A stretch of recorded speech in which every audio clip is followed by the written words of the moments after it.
我哋又嚟睇下呢一題數啦。369乘以25，首先列咗直式，先補0，先遮住個位，然後我哋乘10位，即係2，29 18，26 12，加埋1係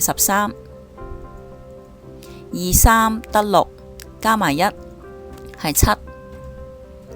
乘完10位，而家我哋望住個位啦，即係5，可以開始計算。